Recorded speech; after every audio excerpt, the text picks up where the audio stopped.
სასამართლო მანდატური სამსახურის უფროსის წინააღმდეგ ჩვენება უკვე საქართველოს პროკურატურას აქვს. დავით მატიაშვილს კიდევ ერთი ქალი ორგანიზებულ ძალადობაში ამხელს. რუსკამ ჭედლიძე დღეს 6 საათი იკითხებოდა, სადაც მსხვერპლი ყვება როგორ იძავდა მატიაშვილმა მასზე. მიაყენა არაერთი დაზიანება, შემდეგ კი სხვებსაც იგივე ქმედებისკენ მოუწოდებდა.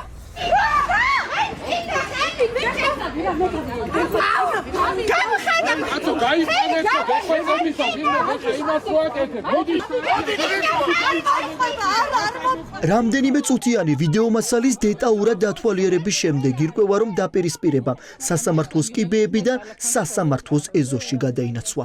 სავარაუდო დანაშაულის შემცველ ვიდეომასალაში, რომელიც მოქალაქეებმა უშუალოდ შემთხვევის ადგილზე გადაიღეს, თავდაპირველად მხოლოდ დავით მატიაშვილი ფიგურირებს.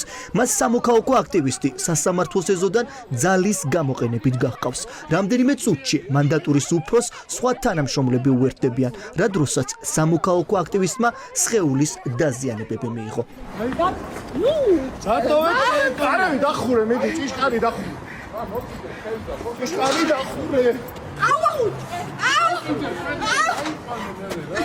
რუსკამ ჭედლიძე მის მიმართ განხორციელებულ სავარაუდო ძალადობის ფაქტთან დაკავშირებით თბილისის გენერალური პროკურატურის საგამოძიებო სამსახურს მიმართა. ჭედლიძე აცხადებს, რომ მიუხედავად სავარაუდო ძალადობის ამსახველი ვიდეომასალის არსებობისა, სასამართლოს შენობაში მომხდარ ინციდენტთან დაკავშირებით საგამოძიებო უწყებას გამოძიების დაწყების სურვილი არ ჰქონდა. თავიდან არაპირებდნენ გამოძიების დაწყებას და ალბათ იმიტომ გაიწელა ეს პროცესი, რომ პროკურორი ათანხმებდა ზემდგომებთან დაიწყოთ თუ არა ეს გამოძიება. საბოლოო ჯამში ხა მივდივარ ექსპერტიზაზე, რომ ექსპერტმა შეაფასოს დაზიანებები რა მოხს სხეულზე, რომ იმის მიხედვით დაერთოს მერე საქმეს მასალებს. ჩნდება კითხვა, ხომ არ ფარველობს საგამოძიებო უწყება დავით მატიაშვილს. იმ შემთხვევაში თუ საგამოძიებო პროცესი გაჭიანურდებოდა, დავით მატიაშვილს შესაძლებლობა ექნებოდა სასამართლოს ვიდეომასალა წაეშალა, მოწმეებზე ზემოქმედება მოეხდინა და შესაძლო მტკიცებულებები გაენადგურებინა.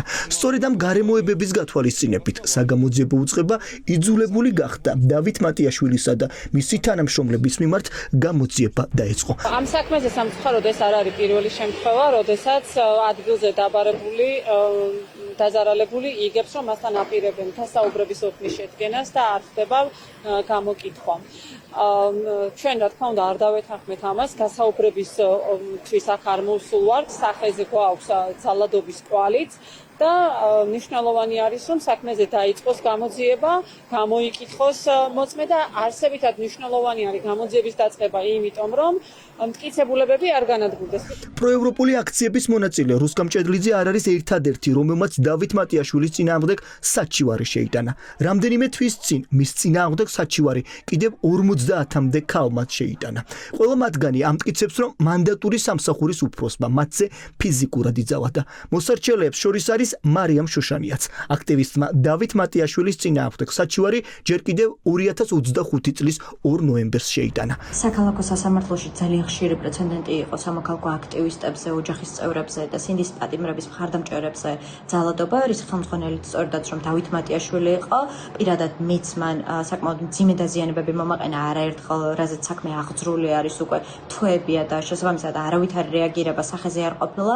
ეს ყველაფერი ჩემი აზრით პირველ რიგში უკავშირდება იმ ძალადობის წახალისებას და იმ დამოკიდებულებას, რა დამოკიდებულებაც აქვს რუსულ ოცნებას, მისი მხარდამჭერების, პოლიციელების, ან თუნდაც მანდატურის სამსახურის მიმართ, რომ დაუსჯელობის სინდრომი მათში საკმაოდ ძლიერად არის გავრცელებული.